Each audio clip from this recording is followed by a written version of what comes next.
Shrikant sir, I think we can start now.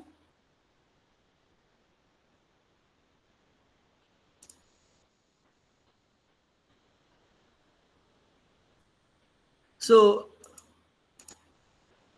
my dear friends, my dear students, good morning and welcome back to the session on occupational health and safety. Today is a special day because we have an industry expert who is here to share his knowledge with you. If you recollect, in the last class, we had spoken about environmental management plan, and previous to that, we were trying to understand about safety issues. So there is one department which is capable of handling all this, and that department is the Department of Environmental Safety and Health. So we have one gentleman from this department. Now I'm pleased to welcome Mr. Shrikant S. Nair, who has a vast experience of more than 22 years in the field of occupational health, safety, and environment. My dear friends, let me tell you that Sir is a certified appointed person from United Kingdom. His experience of 22 years is in the area of power, renewable energy, infrastructure, civil constructions, and other general industry sectors, which also includes petrochemicals. Now, he has also, had experience in corporate sectors. Now, when it comes to the operations, it's not merely the operations and maintenance, but also commissioning, decommissioning that he has been, handling the projects with. A quick introduction to his academic profile. Sir has MSc in Electrical Power Systems Engineering from University of Bath, United Kingdom. He's also done his diploma in electrical engineering from Government of Kerala, from the Board of Technical Education. He has vast additional qualifications such as diploma in construction safety management, diploma in fire and safety management, diploma in industrial safety. He is certified across the country. He's a lead auditor as well with respect to ISO 14001, ISO 9001, Six Sigma, and OSHA 18001. He's also undergone several trainings and is a training personnel for many of the supervisors and workers. In other words, he trains the trainers. I would like to highlight certain aspects of his career. He has single-handedly managed the COVID-19 safeguarding measures, its implementation, development, and execution in Katera India Private Limited, and this was done across a span of 14 construction projects, 2 precast factories, and 3 office locations in India. My dear friends, I'm very happy to tell you that in the year 2019, from the National Safety Council, Karnataka chapter, he was awarded Prashamsa Suraksha Puraskar for implementing safe practices in Katera India Private Limited's construction projects. He's also won thrice in the individual category, the Single Star Shukran Award from the Petroleum Development in Oman. With this brief introduction, now I would welcome Shrikant sir on behalf of my institute, my management, and my beloved students. Shrikant sir, welcome to you and a hearty good morning. With this brief introduction and welcome, I would request now Shrikant sir to proceed with his presentation on safety considerations in construction projects. Over to you, sir, and thank you once again. Thank you, Dr. Rajesh.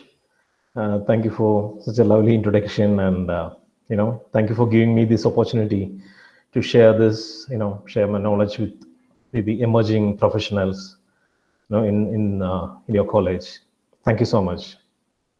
Can I share the PPT now? Yes, sir, you can share the PPT, and probably we can disable the webcam because we are having the network bandwidth issue, at least from my end. Yeah, so sure. I would request you to disable the webcam, sir. That will help mutually. Sure. Thank you.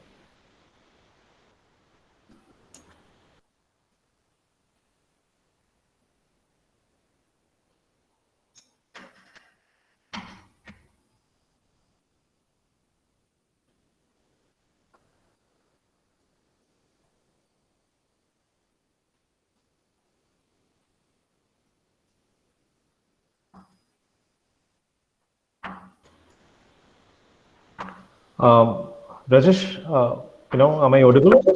Can you see my screen? Yes, sir. Yes, sir. You're audible, and even your presentation is visible, sir. Perfect, sir. Perfect. Okay, so now let's start. So, Dr. Rajesh has given a very lovely introduction. So, my name is Srikanth Esnaya, and I'm working with a company called Katera India Private Limited. So, we are into the precast technology. We are one of the leading precast manufacturers in India, and it's a US-based company, basically. And then, we have 3 production facilities and more than 14 projects across India. So what I am presenting here today, almost 90% of pictures and the systems, that I have taken from my own projects. So I'll be explaining what we do at site. So I'll be more comfortable explaining that. That is one thing. Again, Katera being a US company, we adopt safety standards from OSHA, USA, and also we have our HSE management system in line with the Indian standards as well. So let's have a look on the highlights of this, the safety systems that we adopt in the civil construction projects. Now, we all talk about safety, but why safety? Have you ever thought about it? Why we need safety in the projects? Not in projects, or even let's say in industries. Why we need that? Basically, there are 3 major reasons for to have safety in the industrial operations. Because the first one is the moral reason. Every employer, they feel it's their moral responsibility to provide safe system of work or safe working environments to their employees, because they are the ones who generate the profit for them. So most of the employers feel that it is their moral responsibility. So that is the first reason. So the second reason, you can still find people who are not feeling that moral responsibility. So then the governments come in picture. They enforce it as a government's responsibility. They have legislations in place, legal requirements. They implement, they enforce this safety precautions, safety practices, safeguards through enforcement agencies like the Directorate of Factories, labor inspectors. Through them they enforce these requirements. Now coming to the third reason, which is the economical reason. So the economical reason is what every accident. See, if there is no safety, there will definitely be some accidents. So these accidents or incidents, that can cause, damages, that can, cause fatalities, and and there will be direct and indirect cause involved with these accidents every time. Because if there is an accident or a death in a company or in a project, the employer has to pay the compensation. The reputation will be at stake, and then they will have to do a lot of reworks, or maybe equipment damage or property damage. A lot of things will be there. So a lot of cost involved with these accidents. So by implementing safety standards, so we can save these costs. So these are the 3 major reasons why we implement safety standards across the production facilities, projects, and other industries. Now, when we talk about the legal compliance, it all started from the international labor organizations. They are the ones first defined what should be their health and safety management system in industries. So all the countries who have signed a treaty with the ILO, they have adopted their standards, and they modified those standards based on their local requirements. So in India, these are the 3 codes which are very important when it comes to the safety. The first one is the Building and Other Construction Workers Act 1996. It's called BOCW. So this states about all the safety regulations, safety requirements, management system requirements, precautions, and what are the do's and don'ts, everything that related to the construction projects. Now, the other one is Factories Act 1948. This talks about the production facilities. And basically, this is the mother act. Even the BOCW is also, derived from Factories Act. So we consider Factories Act as a mother act. Then very recently, in 2020, government has passed a new code, which is the Occupational Safety, Health and Working Conditions Code 2020. So very soon this will be in place, and this is basically overriding the previous acts in this regard. Okay. So all these acts and codes, they talk about two different categories of requirements. One is basically the welfare facilities of the employees who are working in that project or in the production facility, and other safety requirements which are more into the technical more into the technical aspects. So the first one, the welfare facilities, in the Factories Act and BOCW are more or less the same, when it comes to the the requirements, but still there are some slight differences. Let's see what are the welfare facilities they insist on these industries. All the employees should be having access to the drinking water, drinking water which is tested and which is good enough to drink, which is healthy, hygienic. So this is a requirement. Then a proper dining and rest area for the workers. And some companies, they provide canteen. And if they provide canteen, there are certain regulations how they should run the canteen, and what are the requirements. It's a different topic, but it's not a must actually. But these things like drinking water, dining and rest area, these are all a must. Then every construction project up to 500 employees, there should be a clinic at site with adequate medicines and accessories, equipment, and that clinic should be under the charge of a qualified nurse, and that nurse should manage that that clinic.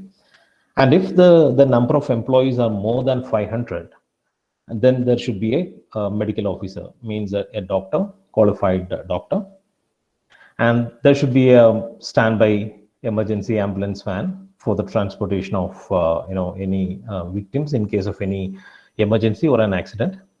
The ambulance should be standby; it should be available over there. Then toilets and urinals. These are the portable urinals and toilets. Every in construction project you can find different types of portable urinals and toilets.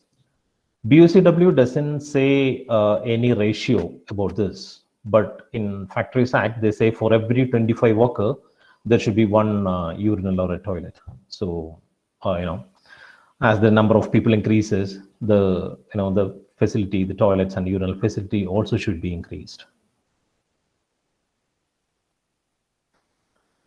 Then there are several other legal documentations the Act asks for example ESI, PF, and then insurance, third-party insurance, and construction all risk insurance policies, and then muster rolls, and some registers. There are a number of documents they ask for.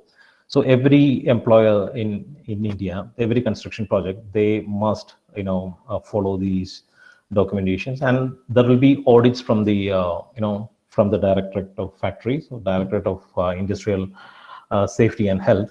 The inspectors, they very often they come to site, they check the documentation.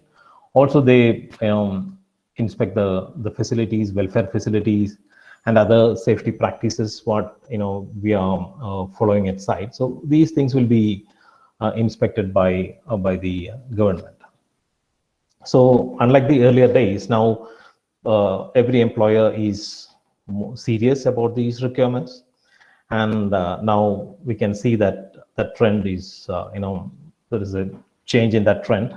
Earlier, people used to be very careless about the life of a person or even the safety standards, but now the things are changing. Now everybody is serious about the safety requirements.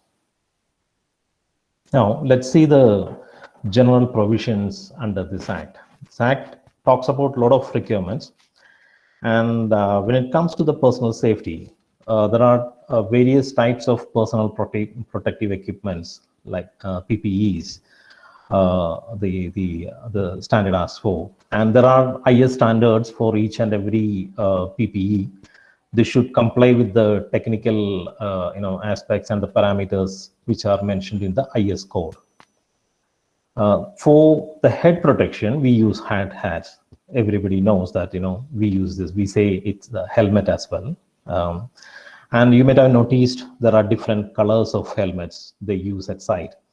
So these are the general classification, but there are no such hard and fast rule. It may change from organization to organization, but this is the more or less is the general classification. The white helmet normally used by engineers, managers, and supervisors. Blue for electricians, carpenters, and the red for firefighters. Green is only and only for safety officers. Then visitors are in some companies they use gray, some companies they use pink. It may vary. And usually the laborers, the workmen, they are given with yellow helmets. And the welders and the people who are working with the high temperature applications, they they have to use brown color helmets. Now, this is different types of eye protection PPEs. There are different models available. Based on the application, we need to choose. There are eye shields, goggles, and spectacles, and then face shields. Another type of protection is the face shield. This you can, you might have noticed that this can be mounted on the helmet. Okay. And this face shield is normally used when people they work on the grinders and then maybe some cutting applications, grinding. So this will protect their face and the eyes from the sparks or from the flying objects. The other one, the next one is the welding shield. This all of you are familiar with. Now, different types of hearing protection. You can see buds and earmuffs. The one which look like a earphone, that is called as earmuffs, and the other ones are buds, which can be inserted, inside the ear. Now, these are the different respiratory protection PPEs. The top right one is the mask. Now everybody is familiar with the mask. Now the other types of respirators are, the cartridge types, and the one on the left side, bottom corner, is the self-contained breathing apparatus that is used when they go to some confined spaces. Confined space in the sense, where the oxygen availability is less than 80% of the atmosphere comparing to the atmosphere. So in that situations, people use this SCBA equipments when they go inside. For example, tanks. Inside the tanks, vessels, or maybe underground trenches. Sometimes they need to use this. The other ones normally used in the chemical industry and even the cement plants. They use the cartridge type of respirators. Here we have different types of gloves. The first one is the natural rubber. The rubber gloves are normally used for electrical applications, for switching electrical equipments, high voltage electrical equipments. So there are different grades of rubber gloves are available, like low voltage, medium voltage. So based on the voltage level, the gloves are classified. Then there are polyvinyl, nitrile, neoprene, there are so many types of gloves, but mostly in construction industries, we use the cotton hand gloves, then wire mesh. Welding hand gloves are made of leather, and anti-vibration gloves. So the wire mesh gloves are normally used when people they handle objects with sharp edges, for example glass or maybe sheet metal. So these are cut resistant gloves which are made of wire mesh. So this wire mesh will protect the penetration of this sharp edges through the gloves, and it will protect your hand from any kind of cuts or laceration, etc. Now moving to the boots. These are safety shoes and safety boots, which are available with ankle protection. That is the part which you can see, which is little bit above your ankle level. The shoes are always protecting that region to protect your legs from, while in case if there is a tripping hazard or in case any fall or trip, this will protect your ankles. And the first one on the left top is the gum boots, normally used in wet areas while doing concreting and etc. They use the gum boots. In some industries, they use coveralls, or some people they call it as boiler suit. This is basically for when they work with any moving equipment, any rotating equipment. If you have shirts or any loose parts of the cloth, if you with that kind of a cloth, if you go near any moving equipment or any rotating equipment, there is a chance of getting caught, and you may get crushed in between that machine. So that's the reason we use coveralls, which has got no loose hanging parts, and this is a complete one assembly. And this is not much popular in construction industry, where we use normal shirts or t-shirts and pants. There are no much like that kind of mechanical hazards are present. Where there we normally use reflective jackets for identifying the person, even in the middle of a dust or even in very low visibility areas. This will help to identify a person. Now, the HSE awareness aids should be displayed at every site. So normally at the main gate itself, when you enter a project, you can find a lot of signages, and that will passing the message about what is happening in that site, what are the major hazards in that site, what you should take care, and what are the PPEs you need to wear. So all this information you can find in these signages and notice boards. And the same signages you will find in many other parts of the site also. Wherever there are hazards or wherever there are some warning or caution messages need to be passed on to the worker, these signages will be placed in all those locations. So it is mandatory that these signages should have the message written in local language as well. So when in Karnataka, when we use signages, that should have text in English, Hindi, and Kannada.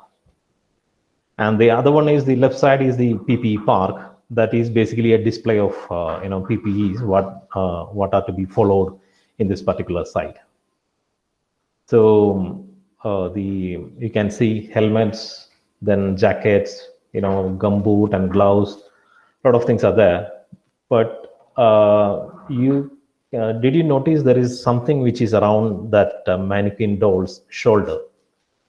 That is called the shoulder pads. So when they carry something heavy, like for example reinforcement bars, when they carry that bars from the steel yard to the bar bending area, that can the weight of the bars or maybe some sharp edges can hurt them. So to prevent that, we have to use the shoulder pads that you can see that in a gray color, which is around the shoulder of that door. Now, the HSE induction is a mandatory requirement whenever there is a visitor comes to the site or a new employee joins. An HSE induction need to be conducted. So HSE induction basically will inform that person about the total orientation of the site, where to go, where is the exit, which are the walkway areas, and which are the vehicle traffic routes, and what are the hazards involved in that location, and what are the PPEs you should use. And also, in case if something happens, what you should do, whether whom to call, who is the concerned person in charge. So all this information we need to give. So HSE induction is a must for all the visitors and the newly joined employees. Now, the BSW Act asks for a lot of fire prevention requirements, and the major one is we need to provide fire extinguishers in different locations of the site. Depends on the hazards involved and the severity of the fire hazard in case if they occur. So we need to provide the fire extinguishers in different locations. And simply providing fire extinguishers also will not help. We need to train the people how to operate that fire extinguisher. So we provide internal training. We select people, like for every 25 employees, we select one person, and we train him, and we give him the designation as a firefighter, and we identify him with a sticker on his helmet. So this is the training session you can see on the right hand side. Now, there are different types of fires and different category of fire extinguishers, and they have color coding also. The fires are classified like A, B, C, F, like that. So the class A fire, the classification is basically on the basis of the how that the material which ignites that causes that fire. Basically, the class A fire is the fire which happens in wood, paper, textiles, etc. And flammable liquids like petrol, gasoline, etc. are classified as class B. And then flammable gases are classified as category C. And then electrical fire, since electricity is not a kind of a medium, so they have now removed that the kind of ID for that classification. Now they simply mention it as electrical fire. And then class 5 is the fires caused by the cooking oils or fats. So now let's see the fire extinguishers. The fire extinguisher which is given with the red color category is that uses water for quenching the fire, and that is suitable only for category A fire. That means we should use water only on wood, paper, textiles, etc. When it comes to the foam, chemical foam, it is given like yellow cream, cream color code. We can identify with that color that particular fire extinguisher, and that is suitable for class A and B. That is for wood, paper, textile, and the flammable liquids like petrol, gasoline, etc.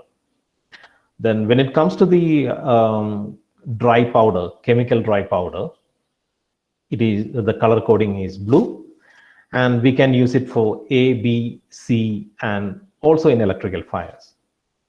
Then carbon dioxide is given with the color of black, and that is suitable only for class B and electrical fires. Because in electrical fires, in switchboards and maybe sensitive electronic equipments, if we use the dry powder, So after quenching the fire, the residue may still remain inside that electrical equipment that can cause some other faults. So that's the reason carbon dioxide is more popular in electrical fire. Then another category is a wet chemical that can be used for class A and the class F fires.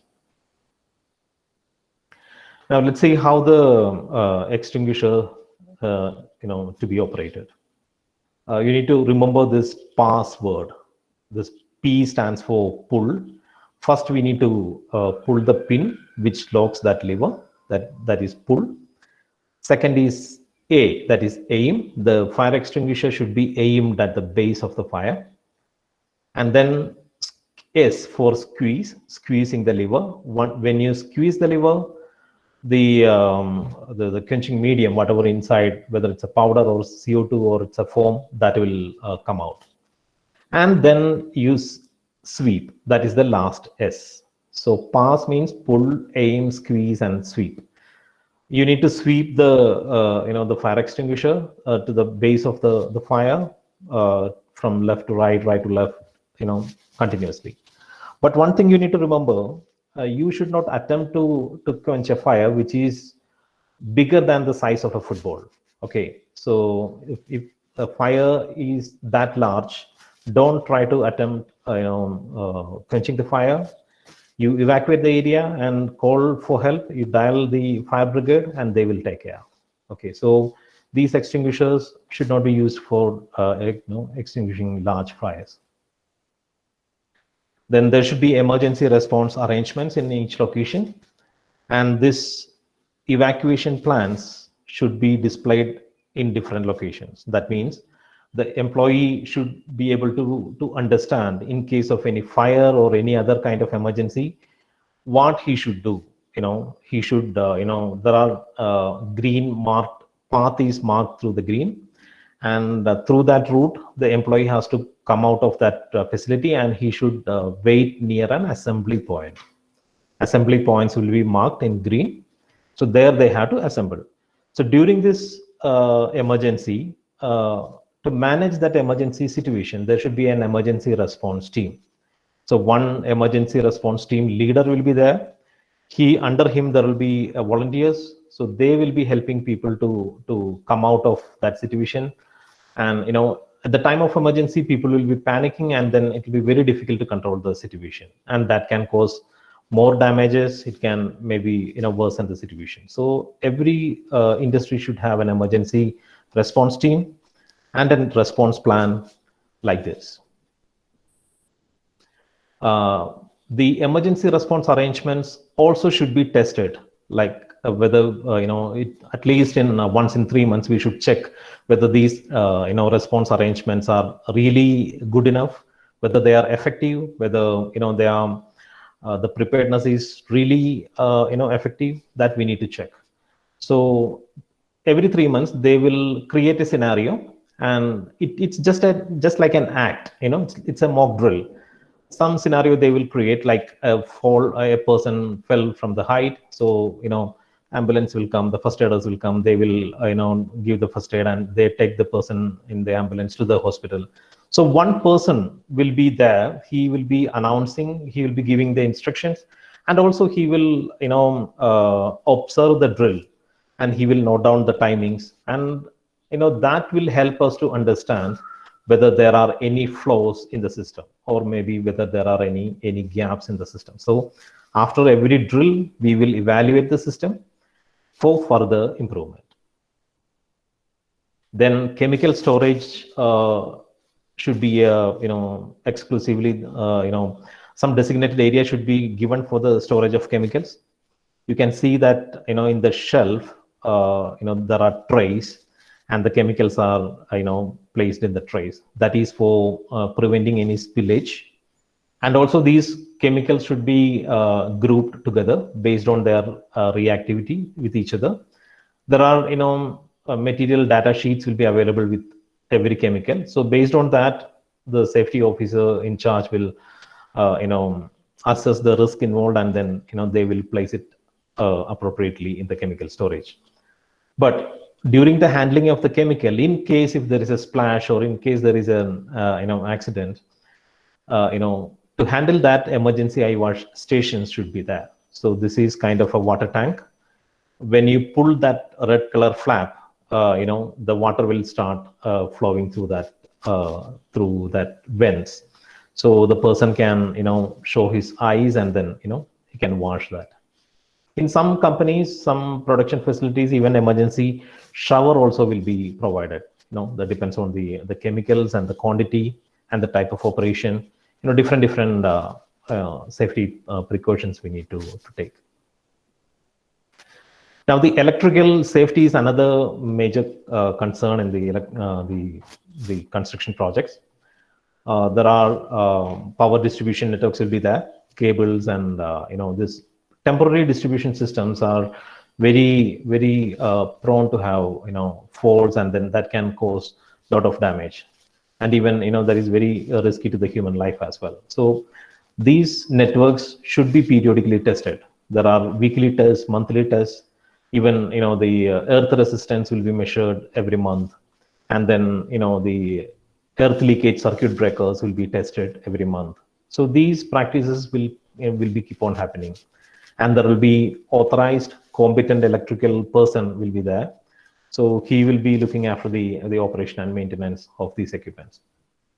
And suppose there is a maintenance or suppose somebody has to work on an electrical system.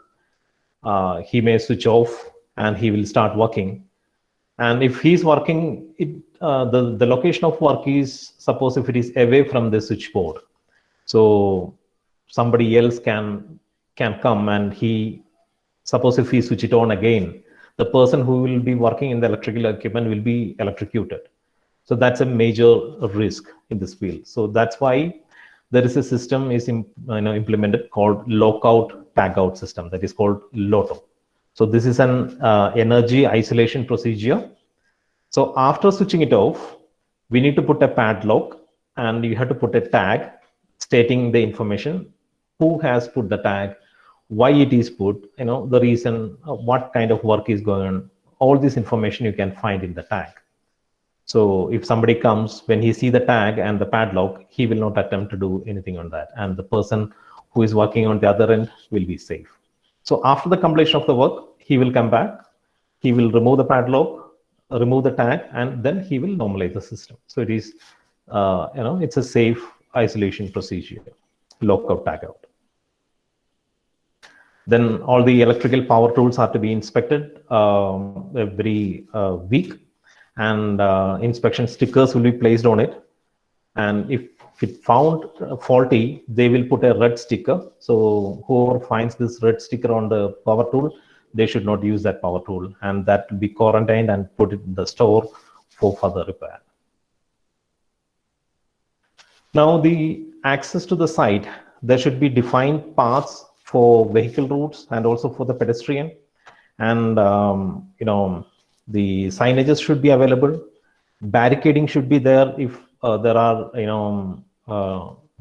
deep, excavation or deep edges or anything is available, then there should be hard barricades available. So this is kind of a typical arrangement you can see. And this photo has been taken during the night time. So there should be sufficient illumination at the site for carrying out the construction activities at night. So normally we should take special permission. And if it is a residential area and all, we need to take a permission from the police and other statutory authorities. And there should be sufficient illumination arrangements. First aider should be there. Emergency, ambulance or standby vehicle should be there. All these requirements are there. Now, lifting is one of the major high-risk activity in the construction industry. So we do the lifting for lifting the materials, lifting the components, and even sometimes we do the man lifting also. So we use various kinds of lifting equipments like mobile cranes and crawler cranes, different types of cranes, tower cranes. So all these equipment should be inspected before we deploy that crane for work. And if there are any damages, observed, that should be, fixed before we deploy it. And also there should be periodical inspections, not only on the equipment, other tools and tackles like web slings, the chain slings, D-shackle, and all other tools and tackles which we use for the lifting activities. Before every shift, these to be inspected. And then, the safety officers will be inspecting them on weekly basis and monthly basis. There are different protocols for that. And on every 6 months, some expert from from outside the company, he will maybe a consultant. We call them as third party. So we call for a third party inspection once in every 6 months. So they are authorized by the government, and they do the inspections once in 6 months. And when we do the lifting, there should be the area should be barricaded. Proper communication should be there. Banksman, one person should stand there for showing the signals to the operator. They should have walkie-talkie for communication. All these requirements are there. And when we use more than one crane, we call it as tandem lifting for lifting one same object. Then there are tower cranes. Tower cranes are fixed cranes, and then there are rail-mounted types are also available. And then there are other kinds of safety precautions we need to see.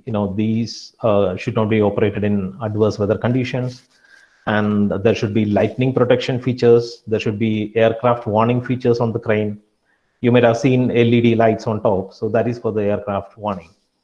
And if there are more than one crane is operating in the same vicinity, then there should be anti-collision devices to prevent the accident between the collision of booms between two cranes.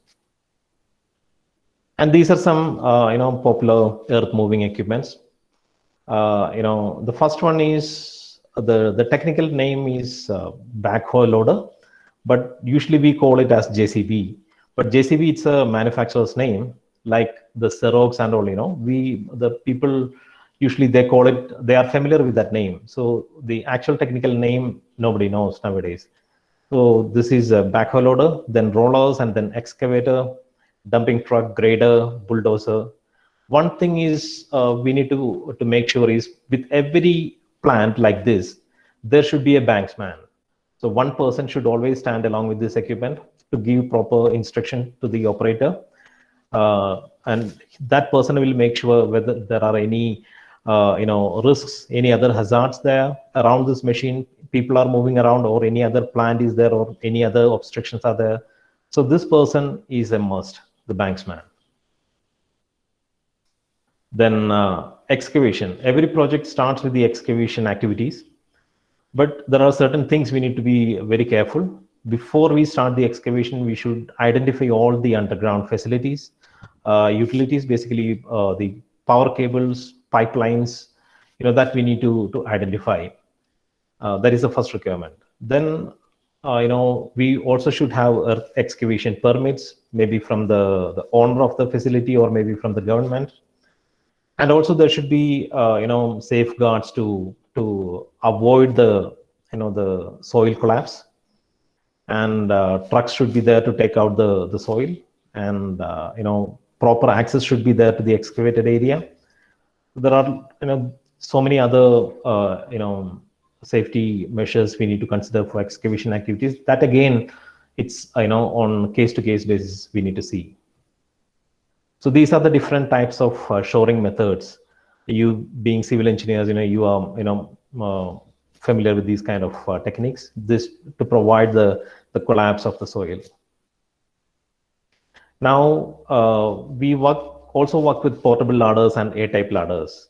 One thing we need to be very careful about the portable ladder is, we have to follow the 4:1 rule. That means for every 4 meter height, the ladder should be placed 1 meter away from the building. So this will ensure a proper stability to the portable ladder, so that it will not fall, it will not collapse. The A-type step ladders, when you use it, you should not go till the top. You should leave 2 steps on the top, and then only you should stand on that. and this should be properly placed with the slide rails in place, spreaders in place. Coming to the work at height activities, we normally use scaffolds. There are mobile scaffolds, aluminum scaffolds, and cup lock system scaffolds which are permanent. I mean, which are not movable scaffolds. And for every scaffold, once you can find tags on that. If it is a green tag, you are free to go on top of the scaffold and you can use it.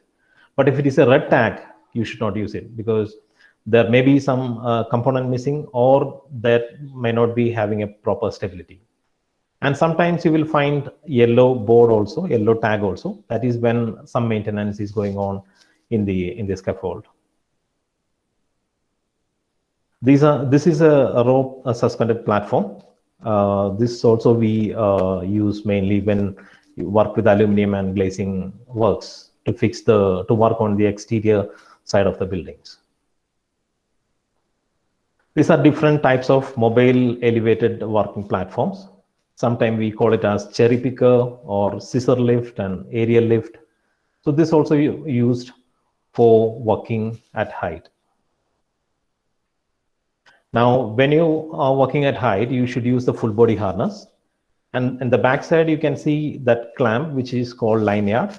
That lanyard should be anchored in a place, so that you can work freely. And in case if you collapse, this this lanyard, which is anchored in a position in a place which is above your head level, will help you, will protect you from not falling from the top.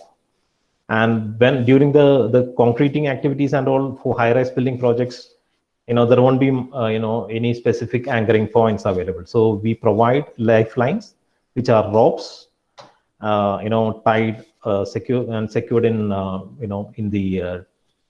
properly fixed, anchoring points. So you can anchor your lanyard on this lifeline. You can see that on the right-hand side picture. Now, let's see some fall protection arrangements. These the edges, the open edges should be covered with hard barrication. You can use pipes, or maybe you can use fabricated modules like this. You can on the left hand side, on the second floor, you can see a green net. That is provided by the MS pipes, and then that is covered with the green net. So it's kind of a temporary hard barrication. But once the works, once you complete the screed concreting and other activities, we usually fix the modular fabricated grills for the edge protection. So the same edge protection should be there for the staircases and all the open edges in the building. This is a catch net. Catch nets are normally provided in 2-3 layers to cover the perimeter of the building, perimeter area of the building. Suppose even after providing the lifelines and the full body harness and all the precautions, sometime there could be some shortfalls or shortcomings, and people may fall. So this is an additional protection to keep that person from falling from height. I mean, even if that person fall from the height, these catch nets will catch that person. And these nets, after installing, we put dummy weights and to test whether this is really capable enough to catch a person or a material, something which is falling from height. Then material storage is also very important.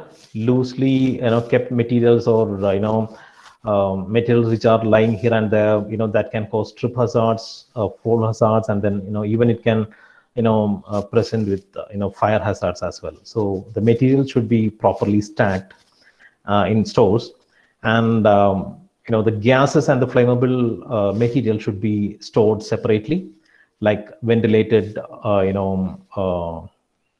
shaded areas, lockable areas, and the cylinders should be kept straight and they should be locked with chains. There are a lot of other requirements as well. The signages should be there, and the fire extinguishers need to be placed. So many other requirements are also there for these kind of storages. Now, every project should have a permit to work system. So this permit to work system will ensure that all the safety measures are in place, and the people who are working with this permit are safe. So this is kind of a safe system of work, and this is a documentation that need to be produced for every activity on a daily basis. There are two types of permits, normally cold work permit and hot work permit. Hot work permit means hot work is a work which can produce naked flames, like grinding, welding. So it can cause some sparks, and there is a fire risk. So we call it as hot work. So when you do a hot work, all these kinds of safety measures should be there. There should be a cabin made of fire blanket, fire extinguishers, extinguishing measures should be there, signages should be there, and all other works other than that produce naked flame is considered as cold works. Coming to the environmental management, we need to segregate the waste collected from the site, like general waste, hazardous waste. These should be segregated, and this should be disposed through authorized agencies. And proper housekeeping need to be done at site. Then environmental parameters also should be monitored, like ambient air quality, construction and drinking water quality, the noise levels, vibration levels, and the DG emission. That also should be monitored at least once in every 6 months in the project. And a safety committee is also should be formed. This is also a legal requirement. A safety committee should have representation from the workers and management, so that they will discuss about the workers' problems and any other issues at site, or when management would like to introduce a new system or a new process, this will be discussed among the employees. So these are employees representatives and the management representatives. So this committee will be meetings will be conducted fortnightly or maybe once in a month. And toolbox talks also should be conducted before starting every activity on a daily basis. And the supervisor should, explain them about all the risks and hazards involved in that activity, so that people should not make any mistakes. So toolbox talk, the name toolbox talk came because, in the earlier days, the supervisor used to stand on top of the toolbox and he used to give the speech, and hence the name became toolbox talk. Then if there are any incidents or any accident happens, the management should investigate that, and they should come up with preventive and corrective actions for that particular incident or accident. Then trainings also should be provided through internal resources or from an external party. On-site training should be provided to all workers. Then, to motivate them to follow the safety standards, there should be motivational programs on a monthly basis. And also we also celebrate the safety days and environmental days. We make some games and then some competitions, and for the winners we give the press give some gifts and prizes. And then also people who are more serious about safety, we announce them as safety worker of the month, like that. And there will be refreshments and snacks will be given to them. It's just to motivate them to follow these safety standards at site. And finally, there should be audits and inspections to make sure that all the HSE management system is in place and the system defined is practiced at site. So this is evaluated on a monthly basis. Internal audits also will be there, and external audits will also be there, like once in 3 months or once in 6 months. So this will help us to improve the performance of HSE management at site. So that's all about the safety practices in construction industry.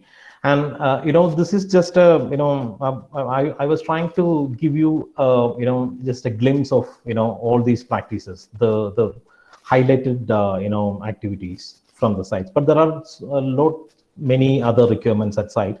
So if you get some time, you guys should download this BOCW Act from the website and then start reading and try to understand that. That will help you in your future. When you start working, you can see so many things on ground. Okay, so I hope you guys have enjoyed, and thank you so much for your time. And now I'm open for any questions. If you have any questions or any doubts, you can ask. Shrikant sir, thank you. Thanks a lot. It was a very short and brief presentation, and most importantly, according to me, not just the students, even I too have learned a lot, certain new terminologies. So I really believe that, it's always good that we learn from the expert itself. So my dear students, so these are the students who belong to various departments. Of course, there were certain students from civil engineering also who were part of this. Now, students, if there are any queries, you may kindly raise it. If there are any questions that you have, you may kindly raise it now. Any questions? Also, since we are short of time, what you can do is, if possible, kindly shoot an email to me with the question that you have. I'll forward the same thing to sir, and the reply will be conveyed to you in your WhatsApp group or your GCR. I believe that would be fine, sir. So, my dear students, I'm repeating once again, since we're running short of time, whatever questions you have, queries you have, kindly send it as email to me. I will forward it to sir, and then all the responses that I get from him will be cascaded to you. Shrikant sir, I would like to thank you on this occasion for giving a very brief and very clear presentation. I'm sure most of the students would have got enlightened, and a lot of awareness would have been created in all of them. Sir, on behalf of my students, I would like to extend my thanks, and the same on behalf of my department. Thank you for accepting our request, and I really look forward to probably more, interactive sessions in the future. Yeah, Shrikant, sure, Dr. Yeah. Rajesh. Thank you so much, and thank you for giving me this opportunity. And I'll be, more than happy to answer the questions. If you can collect, if they have got any doubts or any questions, please, be in touch with me. You can pass it on to me. I'll be happy to answer that. And I'll Definitely. look forward to have more sessions with you guys in the future. And thank you so much. Thanks once again to you, and thank you for your time to each one of you. And Thank you, sir. Thank you. Stay safe. Yeah. Thanks. Bye. Thank you, sir. Good day, sir. Bye-bye. My dear students,